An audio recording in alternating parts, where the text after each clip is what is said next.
अस्सलाम वालेकुम नाज़रीन, ज़ुबैर बशीर और कमरान खान की तरफ से अस्सलाम वालेकुम। आप MZS TV यूट्यूब ब्लॉग देख रहे हैं। आज की वीडियो में आप ताज़ रेजिडेंशिया के मुतासरीन, गौरी टाउन के मुतासरीन, CDA की जो कार्रवाइयाँ चल रही हैं और फैसल टाउन फ़ेज़ 2 में जो कुछ चल रहा है उसके मतलब आपको सारी मालूमात मिलेंगी। तो चलते हैं डायरेक्ट कमरान खान की तरफ। कमरान खान साहब, सबसे पहले ये जो ताज़ रेजिडेंशिया के मुतासरीन हैं वो कह रहे हैं कि हमने ऑल जो चीज़ें क्लियर की हुई हैं और अभी हम पोजीशन का इंतज़ार कर रहे हैं, बजाय हमें पोजीशन देने की हमें लटकाया जा रहा है और उनके पास इन्वेंट्री में पोजीशन वाली चीज़ें पड़ी भी हुई हैं, वो डायरेक्ट जनाब उनको हाई प्राइसेस के ऊपर दूसरों को सेल कर रहे हैं। क्या जाती नहीं ये? देखिए, पिछले 3 सालों से मैं इस चैनल पे वीडियोस बना रहा था कि आप जो लोग ताज रेजिडेंशिया के अंदर फाइल्स ख़रीद रहे हैं, आप ना ख़रीदें। उनके पास मज़ीद लैंड नहीं है, उस एरिया में मज़ीद लैंड है ही नहीं। इर्द गिर्द वो कंजेस्टेड एरिया और इर्द गिर्द बहुत ज़्यादा हाउसिंग सोसाइटीज़ हैं, लिहाजा उस एरिया में आप मज़ीद फाइल्स ना ख़रीदें। लोग ख़रीद रहे थे, अब फाइल्स उन्होंने बेइंतहा फाइल्स बेची और जब उन्होंने देखा कि अब ये फाइल्स तो हमने बहुत ज़्यादा बेचती हैं और अब हमें पैसों की भी ज़रूरत है, रेवेन्यू की भी ज़रूरत है, लिहाजा उन्होंने क्या किया कि वो फाइल्स वालों को उसी जगह पे पेंडिंग रख छोड़ा और उसके बाद उन्होंने मतलब कैश प्लाट फ़रोख्त करना स्टार्ट कर दिए। देखिए, मैं बार बार एक बात का हाल इन लोगों को बताता हूँ और बार बार बता रहा होता हूँ कि जब तक आप खामोश हैं, हमें कमेंट दे रहे हैं, या जब तक आप खामोश बैठे हुए एक दूसरे से बातें कर रहे हैं, कुछ भी नहीं होता।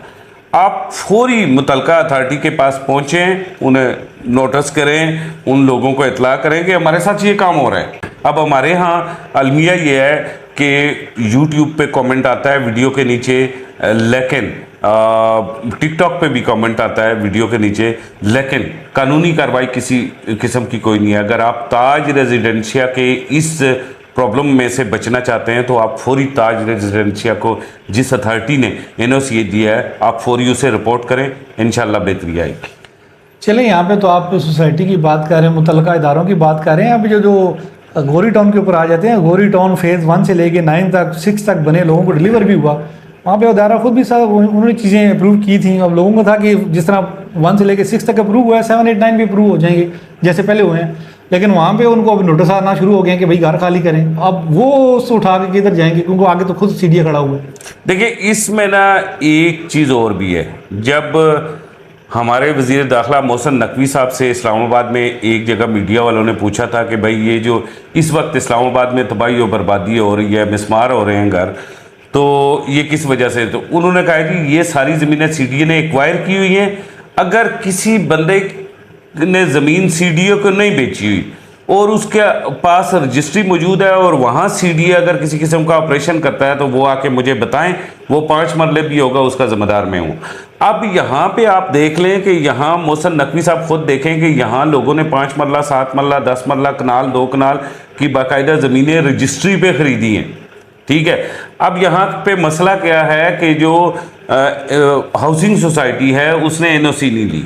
अब हाउसिंग सोसाइटी ने अगर NOC नहीं ली तो इसका फाइन डेवलपर को सुनाया गया है कि आप 5 अरब दें। अब डेवलपर ने 5 अरब नहीं दिया तो आम आदमी, गरीब आदमी का, ज़ुबैर साहब, किस तरह आप घर गिरा सकते हैं? फाइन डेवलपर ने अगर नहीं भरा तो आप डेवलपर को सजा दें, ठीक है ना। अब ये है कि डेवलपर ने 5 अरब रुपए का फाइन नहीं भरा तो आप गरीब लोगों के घर गिराना स्टार्ट हो गए। ये भी तो रूल, मतलब इसमें भी तो तब्दीली होनी चाहिए CDA की तरफ से। लिहाजा ये एक बात आपको और बताऊं कि इस सोसाइटी से ज़्यादा अलमनाक जो हाल होने वाला है ना, वो होने वाला है जमर वैली का। अच्छा, अब यहाँ तो फ़ेज़ 1, 2, 3, 4, 5, 6 आप देख रहे हैं लीगल है, 7 से जाके आगे ये कहानी स्टार्ट हुई है। अब जमर वैली सिरे से इलीगल है, उसे CDA ने NOC प्रोवाइड ही नहीं किया और वो CDA के उस जोन के अंदर आ रहा है जहां CDA खुद चीज़ें डेवलप करके प्लान के मुताबिक बेचता है और वहाँ पे वो धड़ाधड़ रजिस्ट्री इंतकाल के ऊपर ना सिर्फ घर बना रहे हैं बल्कि प्लॉट का खरीदो फरोख्त कर रहे हैं और बड़ी तेज़ी से KPK वाली साइड के लोग, सवाबी वाली साइड के लोग, हसन अब्दाल वाली, एबटाबाद वाली साइड के लोग वहाँ पे इन्वेस्टमेंट कर रहे हैं। ये उन लोगों तक मेरी वीडियो पहुँचाई जाए कि आप लोगों का अंजाम भी गौरी टाउन वाला होना है, वहाँ पे फौरी तौर पे आप अपनी इन्वेस्टमेंट रोकें। क्योंकि आप खुद देख लें, अगर यहाँ लोगों को माफ़ नहीं किया गया गौरी टाउन में, तो जमर वैली में कैसे माफ़ किया जाएगा रजिस्ट्री इंतकाल के ऊपर। अगर आप बात कर रहे हैं मोहसिन नकवी सीडीए और इनके तो एक और बड़ा इशू चल रहा है इस वक्त, चाहे वो सैदपुर है, नूरपुर शाह है, जहाँ पे आइडियल विलेज बने हुए थे, गवर्नमेंट ने खैर उनको प्रमोट किया हुआ था टूरिज्म में, लेकिन अभी वहाँ पे डिमोलिशिंग चल रही है, तो वहाँ पे बड़ा इशू बना हुआ है। देखिए वहाँ पे थोड़ा मुख्तलिफ है सारी चीज़ें। आप नूरपुर में चले जाए या फिर आप नई आबादी बाराको में चले जाएं, आप चौंतरा विलेज के अंदर चले जाएं, शाह अदिता वाली साइड पे चले जाएं, ये ज़मीनें ना इन लोगों के बाप दादा ने सेल आउट कर दी थी सीडीए को। पैसे भी ले लिए थे 1960-65 में। हाँ जी, पैसे भी ले लिए थे, इसके मुतबादल जो मुरब्बे मिलने थे वो भी ले लिए थे। ठीक है ना, सीडीए पैसे भी देती है, साथ साहिवाल साइड पे इधर जनूबी पंजाब में मुरब्बे भी देती है। वो दोनों फैसिलिटीज आपने अचीव कर ली। अब आप कोर्ट में चले गए कि मेरा ये 2012 में जबकि आप स्टे ऑर्डर ले आते हैं, या 2015 में आप जाके स्टे ऑर्डर ले आते हैं कि जी मेरे दादे ने ये जो ज़मीन बेची थी वो मैं नहीं देना चाहता। अब ये तो हो नहीं सकता, दादे ने ज़मीन बेची, पैसे लिए, बेनिफिट सारे ले लिए, ये नहीं हो सकता। ये सीडीए की वो मलकियत ज़मीनें हैं। सीडीए का हमेशा से रूल है कि वो पहले ज़मीनों का पेमेंट कर देते हैं, फिर 8-10 साल, 15 साल, 20 साल, 30 साल बाद जब उन्हें वो जगह ज़रूरत पड़ती है तो वो ले लेके डेवलप कर लेते हैं। अब अगर सीडीए को वो जगह ज़रूरत है, वो एक मॉडर्न शहर बनाना चाहते हैं, चाहे 60 में हुई, 61 में हुई, 63 में हुई, उस ज़मीनों पे लोग गैर कानूनी बैठे हुए थे, उन्होंने सेल आउट कर दी थी। अब इसके ऊपर कोई केस नहीं हो सकता। अगर उनका स्टे है तो हुकूमत का भी स्टे है, और दोनों में से जीतेगा कौन, हमें हुकूमत जीतती हुई नज़र आ रही है। चलें, आप ये चलो कानून की जंग और इदारों की जंग है, लेकिन उसमें मैं एक आर्टिकल में एक चीज़ और भी पढ़ रहा था कि जो ज़्यादातर ममालिक हैं इंटरनेशनल लॉज में, उनमें जब किसी को चाहे किसी भी वजह से खाली कराया जाता है तो उसके मुतबादल उनको किया जाता है। मतलब मिसाल के तौर पर लोगों की हमदर्दी है, एक घर है वो तो बिकते उनके पास वो रजिस्ट्री आई, उनके कागज़ ही होते हैं उनके पास, ज़्यादातर जो गाँव खाली हुए टूटे हैं, वो बेवा माँ हैं, उनके साथ बच्चियाँ हैं 2, तो अभी उनका घर गिरा रहे हैं। तो अभी जब तक गवर्नमेंट उनको कोई किसी अल्टरनेट कुछ उनको शेल्टर नहीं देती, उनको सड़क पर छोड़ देती है, तो ये भी रियासत माँ के दो चीज़ें देखिए, नहीं मेरी बात सुने, 2 चीज़ें। मैं ये नहीं कहता कि मैं यहाँ पे रियासत का बंदा बैठा हूँ, हम कानून को फॉलो करेंगे, ठीक है। मैं हमेशा लोगों के साथ हूँ, पब्लिक के साथ हूँ, मैं कभी भी हुकूमत के पलड़े में मैं नहीं खड़ा हुआ, लेकिन कानून को फॉलो करेंगे। एक बंदा है इस्लामाबाद, उसके पास कोई ज़ाती ज़मीन नहीं है, इस्लामाबाद की किसी कच्ची बस्ती में सीडीए की लैंड पे जाके अपना घर बना लेता है, ठीक है, 10-15 साल वहाँ पे रहता है। अब जब उसका वो घर गिराया जाता है तो वो कहते हैं जी आप मनु थोड़ी सी जगह दे दे। भाई आप तो टोटली 100% इलीगल बैठे हुए थे ना, आप तो सीडीए की जगह पे बैठे हुए थे, आपको सीडीए जगह नहीं दे सकता, वो अपनी जगह पर गुजार करवाएगा। एक बंदा है जिसके वालिद ने 65 में 30 कनाल, 40 कनाल, 50 कनाल ज़मीन सेल कर दी सीडीए को, सीडीए ने वो ज़मीन एक्वायर कर ली, उसके एवज आपको 10, 15, 20 कनाल, 30 कनाल, 1 एकड़ 2 एकड़ जगह आपको साहिवाल या इधर किसी जनूबी पंजाब के इसी एरिया में भी मिल गई, समझ आइए। उसके एकड़ आपको सीडीए में एक प्लॉट भी मिल गया, उसके एकड़ एवज आपको पैसे भी मिल गए। अब उस बंदे को सीडीए क्या देगा? ये दोनों केसेस बड़े क्लोज हैं।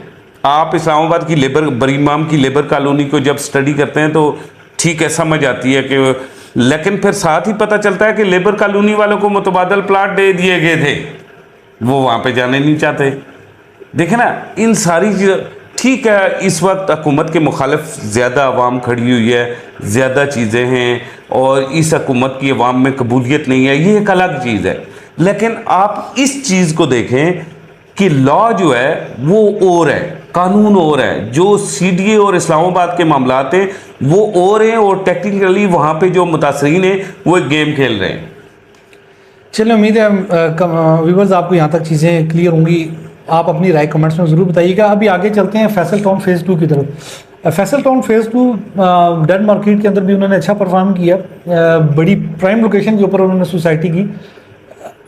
अब वहाँ पे क्या चल रहा है, जब तक कि उनके पास एनओसी भी नहीं है और रिंग रोड भी कंप्लीशन के पास है, और आवाम जो जिनकी इन्वेस्टमेंट है वहाँ पे, वो क्या एक्सपेक्ट कर रहे हैं और आगे फ्यूचर में क्या होता नज़र देख रहे हैं? देखिए, ये वो टाइम था जब फैसल टाउन फेज़ 2 के अंदर ज़ुबैर साहब बूम आना था और प्रॉफिट लगना था, लेकिन स्टिल हमें लग रहा है कि फैसल टाउन फेज़ 2 का कहीं ना कहीं किसी ना किसी बंदे के साथ पंगा चल रहा है। वजह आप देखें, फैसल टाउन फेज़ 1 के अंदर प्रॉब्लम्स थोड़े थोड़े खड़े हो रहे हैं, आपको नज़र आ रहे होंगे। कभी सीवरेज का प्रॉब्लम आ जाता है, कभी मेन गेट का प्रॉब्लम आता जाता है, थोड़े थोड़े प्रॉब्लम्स आ रहे हैं। फैसल हिल्स के अंदर भी कभी कभार आपको पंगा लगता है कि कहीं ना कहीं कोई पंगा हो रहा है। तो मेरे ख्याल में ये सारे पंगे जो हमें नज़र आ रहे हैं और बिहाइंड जो पावर है जिसके साथ ये पंगे चल रहे हैं, वो कहीं ना कहीं सेटलमेंट चाहती है। ठीक है, वो मुझे लगता है कि वो सेटलमेंट अभी तक नहीं हुई, और वो सेटलमेंट अगर फैसल टाउन फेज़ 2 की इंतज़ामिया की हो जाती है और चौधरी मजीद साहब वो सेटलमेंट कर लेते हैं, तो उसके बाद ही जाके चीज़ें मतलब आपको दुरुस्त होती हुई नज़र आएंगी। फैसल टाउन फेज़ 2, एक बात आपने माननी है कि जो साल 2019 में रिंग रोड का एक नक्शा बना था, उसके मुताबिक रिंग रोड के नक्शे के दोनों साइड पे जो एक बिजनेस हब बनना था, उन जगहों पे फैसल टाउन फेज़ 2 का कब्जा है, वो पोजीशन है। फिर आप ये देखें कि चांद डैम की जो 5 अरब लगा के हुकूमत पंजाब तज़ीन और आइश कर रही थी और इसे खुला कर रही थी, क्योंकि पिछले 2 साल बारिशों की वजह से हमने नुकसान देखे। वहाँ देखें जो चांद डैम के इर्द गिर्द जो ज़मीन है उस पर फैसल टाउन की ज़मीन मौजूद है। ठीक है, सो ये जो सरकारी नक्शे हैं ना, ये 2022 से पहले के नहीं है। फैसल टाउन 2021-22 की लॉन्च है और ये तकरीबन 2015, 16, 17, 18 के मैप्स हैं सारे। ठीक है, सो यहाँ पे आके फैसल टाउन को, हुकूमत पंजाब को जिस अथॉरिटी के साथ फैसल टाउन का पंगा है, उस अथॉरिटी के साथ अगर गिव एंड टेक नहीं करेगा तो फिर फैसल टाउन को ये जो 2016, 17, 18 के मैप्स हैं दरियाए स्वां के हवाले से, दरियाए सिल के हवाले से, जिसे सिल भी कहते हैं, वो जो मैप्स हैं उन्हें भी फॉलो अप करना पड़ेगा और वहाँ भी उनके लिए प्रॉब्लम क्रिएट होगा। रिंग रोड के जो बिजनेस हब हैं उनके लिए भी इन्हें वहाँ से भी प्रॉब्लम होगा। लिहाजा वो जो तीसरी अथॉरिटी है जिसके साथ कहीं ना कहीं कोई कंप्रोमाइज़ करना है, तो वो स्टिल अभी तक हमें लगता है कि वो कंप्रोमाइज़ नहीं हुआ और फैसल टाउन फेज़ 2 अभी स्टिल इन प्रॉब्लम है और अभी तक इसका एनओसी का ग्रीन सिग्नल नहीं मिला। तो की जा रही थी कि अगले 2 साल में, 3 साल में मिल जाएगा, लेकिन अभी तक अगर नहीं मिला तो अभी फ्यूचर में भी कोई उसका कोई नज़र नहीं आ रहा कि क्या होगा। देखिए, ये एक लंबी जंग है, ये हिसाब शकन जंग है। चौधरी मजीद साहब भी, आपने पिछले दिनों उनकी तकरीरें सुनी होगी, उन्होंने भी बड़ी गन गरज की है। उन्होंने भी अपनी तकरीरों में बड़े बोले, गन गरज की है। उन्होंने बाकायदा से कहा है कि मैं इस महीने में तकरीबन 2 करोड़ 16 करोड़ या कितना टैक्स दे चुका हूँ। पता नहीं आप लोगों ने देखी होगी, मुझे याद नहीं रही कितना मैं टैक्स दे चुका हूँ। सो आप वो उस हिसाब से अंदाज़ा लगाए ना कि वो भी थोड़ा सा पुशअप करने की कोशिश कर रहे हैं, दूसरी साइड भी। लेकिन कहीं ना कहीं कंप्रोमाइज़ शायद जब तक नहीं होता तो फैसल टाउन फेज़ 2 की उस वक्त तक हमें एनओसी नहीं नज़र आती। और याद रखें, मैं अपने व्यूवर्स को बार बार अपनी वीडियो में ज़ुबैर साहब बताता रहा हूँ कि इस एरिया में ब्लू वर्ल्ड सिटी को एनओसी नहीं मिल सका, इस एरिया में मल्टी गार्डन को एनओसी नहीं मिलेगा। इस एरिया में अगर ब्लू वर्ल्ड सिटी को एनओसी नहीं मिला तो फिर फैसल टाउन फेज़ 2 को भी एनओसी नहीं मिलेगा। मुश्किल है, बहुत मुश्किल है। सो अगर फैसल टाउन फेज़ 2 को एनओसी मिल जाता है ना, तो फिर उन्हीं लोगों को फिर ब्लू वर्ल्ड सिटी को एनओसी देना पड़ता है, और अगर ब्लू वर्ल्ड सिटी को एनओसी मिल जाता है तो उन्हीं लोगों को फिर मल्टी गार्डन को एनओसी देना पड़ता है, फिर उन्हीं लोगों को अब्दुल्ला सिटी को एनओसी देना पड़ता है, फिर उन्हीं लोगों को रुडन इनक्लेव को एनओसी देना पड़ता है। ठीक है ना, फैसल टाउन को अगर एनओसी मिल गया तो इसका मतलब है कोई ना कोई बंदा है जो वहां से काम निकलवा सकता है, तो फिर रुडन भी उसी बंदे के पास साथ रब्ता करेगा, फिर ब्लू वर्ल्ड सिटी भी उसी के साथ रब्ता करेगा, अब्दुल्ला भी, फिर तो ये फिर सारे लोगों को एनओसी मिल सकता है। लिहाजा फैसल टाउन फेज़ 2 का एनओसी ब्लू वर्ल्ड सिटी की तरह मुझे लग रहा है। व्यूअर्स, कोशिश किया है कि आपके जितने कंसर्न्स हैं उनको एड्रेस करने की जहाँ तक हो सका की। इसके अलावा अगर आपके सवाल हों कमेंट्स में पूछें, ताकि हम आने वाली वीडियोस आपके उन कमेंट्स के मुताबिक बनाएं और जितना हमसे हो सके आपको सर्विस प्रोवाइड करें। शुक्रिया। Thank you very much. खुदा हाफिज़।